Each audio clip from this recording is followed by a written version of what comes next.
Hello students, आज हम कक्षा 9 के लिए बहुपद की प्रश्नावली 2.3 लेकर के आए हैं और इसमें प्रश्न नंबर 1 है x³ + 3x² + 3x + 1 को अगर हम x + 1 से भाग दें तो शेषफल कितना होगा।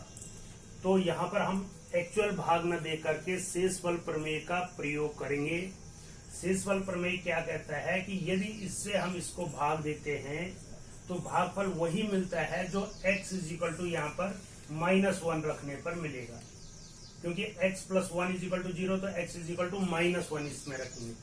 तो ये p-1 की वैल्यू हमारे पास हो जाएगी -1 का क्यूब प्लस 3 × -1 का स्क्वायर प्लस 3 × -1 + 1, राइट। अब देखिए यहाँ पर कितना हुआ, ये -1 का क्यूब करेंगे तो कितना आएगा -1, और यहाँ पर -1 का स्क्वायर करेंगे तो +1 हो जाएगा और 3 × 1 = 3 हो जाएगा, और 3 × -1 = -3 और +1। और इस प्रकार से आप देख रहे होंगे कि प्लस के 2 हैं, 3 + 1 कितना हो गया 4, और माइनस के 2 हैं, -3 -1 ये हो गया -4। तो इस प्रकार से इसकी वैल्यू कितनी आ गई 0। अर्थात जब हम x + 1 से इसको भाग देंगे तो शेषफल कितना मिलेगा, हमको 0 मिलेगा। इसी प्रकार से इसका दूसरा पार्ट अगर मैं ले लूं तो यहाँ पर दूसरे पार्ट में क्या दिया गया है, x - 1/2 से भाग देने पर क्या मिलेगा। तो यहाँ पर x माइनस, यहाँ माइनस है इसलिए x = कितना रख देंगे हम 1/2 रखने पर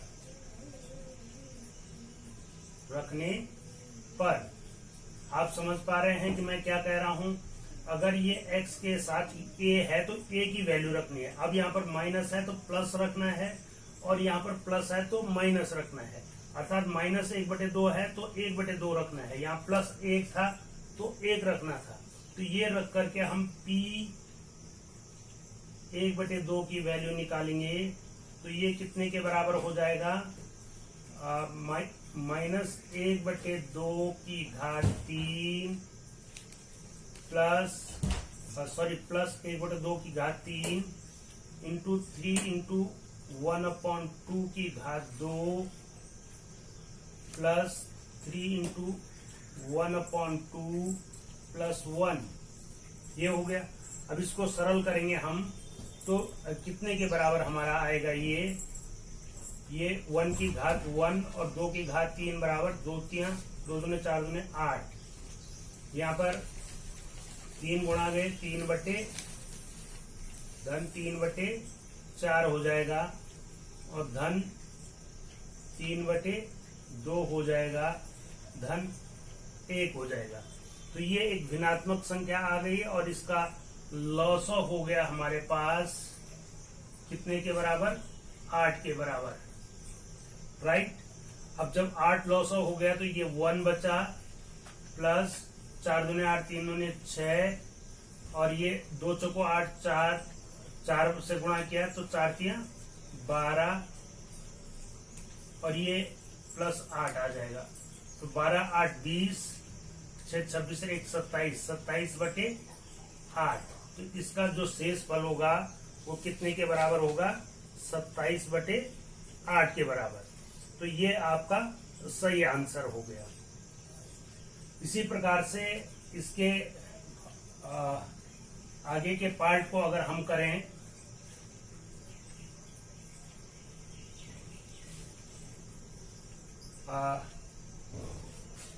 जैसे इसी को 2 क्वेश्चन है, x तीसरा है, जैसे 1 का ही हमारा पार्ट है, x = x से भाग देने पर, x से अगर हम भाग देंगे अर्थात क्या मान रखना है हमने, x = 0। तो p0 का मान हमको यहाँ पर निकालना पड़ेगा। p0 = 0 का क्यूब प्लस 3 × 0² प्लस 3 × 0 + 1, और ये कितना हो जाएगा ये 0 प्लस ये भी 0 हो जाएगा, प्लस ये भी 0 हो जाएगा, प्लस ये 1 हो जाएगा। तो इज इक्वल टू कितना आ गया 1। तो यहाँ पर ध्यान रखना है कि ये थर्ड पार्ट था कि अगर x से केवल भाग देना है तो इसका मतलब a वाला जो अचर पद है वो 0, वो कुछ नहीं है वहां पर, तो शून्य है। तो x इज इक्वल टू कितना रखना पड़ेगा, हमको शून्य रखना पड़ेगा। और जब x इज इक्वल टू हम 0 रखेंगे तो हमारे पास जो बहुपद है उसका जो वैल्यू है वो कितना आ जाएगा 1। तो यही हमारा क्या कहलाएगा, शेषफल बराबर 1, राइट। इस प्रकार से आपको शेषफल निकालना आ जाना चाहिए। इसमें अगला पार्ट है x प्लस पाई, तो x इज इक्वल टू पाई रख देना है, तो इन टर्म्स ऑफ पाई आ जाएगा वो। अगर आप चाहें तो करके देख सकते हैं, क्योंकि इसमें कैलकुलेशन नहीं है। x प्लस पाई, तो x इज इक्वल टू कितना रखेंगे, माइनस पाई रखने पर हमको p माइनस पाई की वैल्यू निकालनी है। और जब पाई की वैल्यू निकलेगी तो वो कितने के बराबर निकलेगी, minus pi cube plus 3 into pi square, minus pi square plus 3 into minus pi plus 1। और इसको सरल करेंगे आप, minus pi cube plus 3 pi minus 3 पाई, ये भी 3 पाई हो जाएगा, प्लस पाई, सॉरी ये पाई स्क्वायर हो जाएगा, प्लस 1। तो ये इसकी वैल्यू होगी। तो यही हमारा क्या कहलाएगा, शेषफल। जो P1 की वैल्यू है अर्थात PA की वैल्यू होती है माइनस पाई, ये शेषफल है।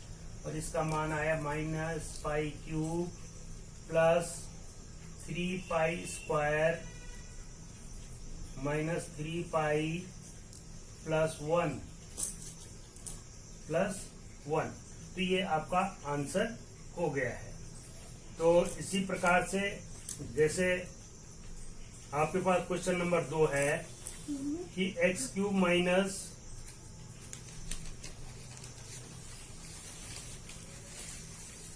क्वेश्चन नंबर 2 को देख लेते हैं कि हमारे पास क्वेश्चन नंबर 2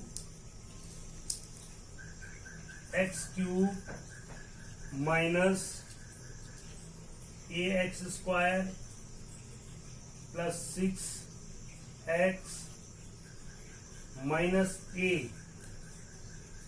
ये को x माइनस a से भाग देने पर शेषफल ज्ञात कीजिए। इसको किससे भाग देना है, x माइनस a से। तो इसका मतलब x इज इक्वल टू कितना रखना पड़ेगा हमको, प्लस a रखने पर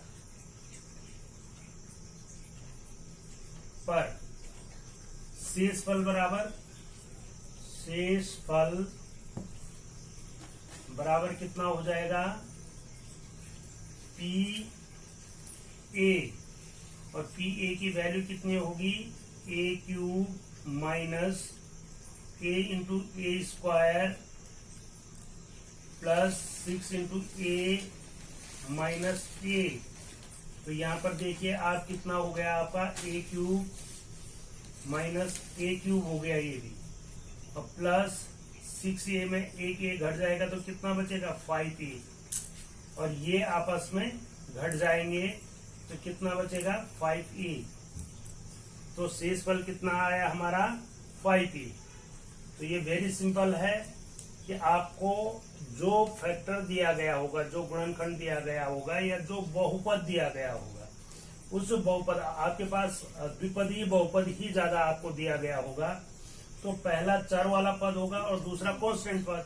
तो कांस्टेंट से आप कांस्टेंट का मान आपने वहां पर रखना है। और यहाँ पर ध्यान ये देना है कि ये माइनस है तो प्लस ए होगा, और ये माइनस ए होगा तो यहाँ प्लस ए आ जाएगा। तो इस प्रकार से प्रश्न नंबर 2 भी आपका क्लियर हो जाता है। प्रश्न नंबर 3 है आपका कि जांच कीजिए कि 7 प्लस 3x और 3x 3x³ प्लस 7x का एक गुणनखंड है या नहीं। अब थोड़ा सा इस क्वेश्चन में जांच करने के लिए है कि गुणनखंड है या नहीं। तो गुणनखंड होने के लिए एक शर्त है जो आप गुणनखंड प्रमेय भी जानते होंगे कि किसी बहुपद से दूसरे बहुपद को भाग देने पर वो पहला बहुपद उस बहुपद का गुणनखंड होगा केवल और केवल तब जब उसका शेषफल शून्य होगा। अर्थात करना वही है हमने जो अभी किया हमने और इससे पहले के एक्सरसाइज में किया जो हमने कि बहुपद का किसी पर्टिकुलर एक्स के किसी मान के लिए मान निकालना। उसी में हमने कहा कि जो आ रहा है वो शेषफल है। आगे उसी में कहेंगे हम कि जो आ रहा है वो शेषफल है और शेषफल यदि 0 हो जाता है, केवल एक नई बात जुड़ेगी कि शेषफल यदि 0 हो जाता है तो वह बहुपद जिससे हम भाग दे रहे हैं उस बहुपद का जिसको हम भाग दे रहे हैं का एक गुणनखंड होगा। उदाहरण के लिए वो कह रहा है कि जांच कीजिए कि 7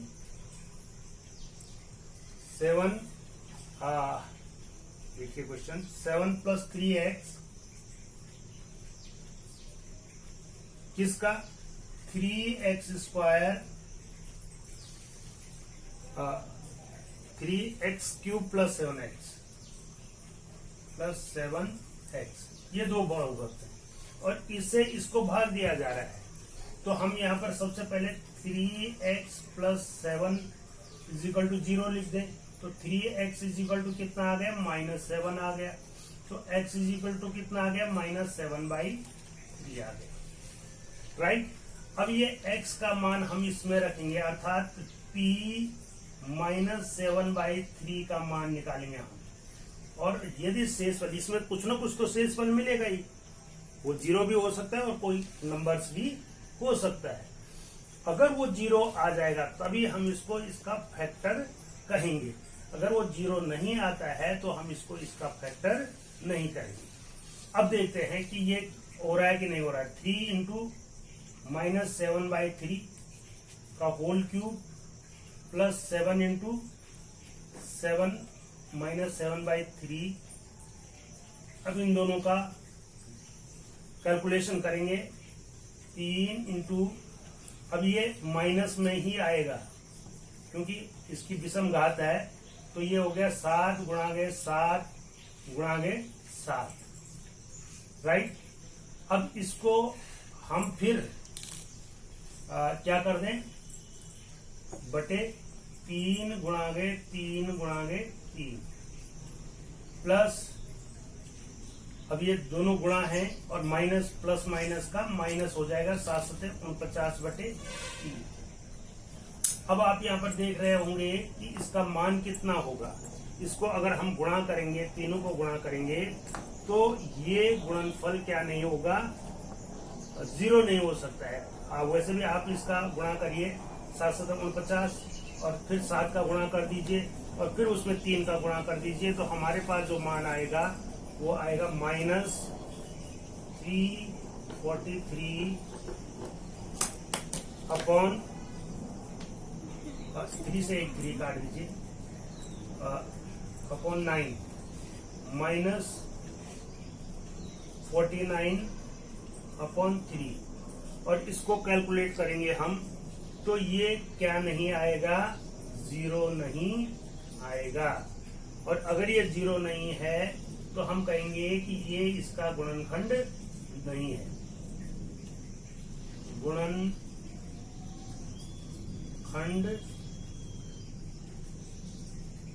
नहीं है, नहीं है।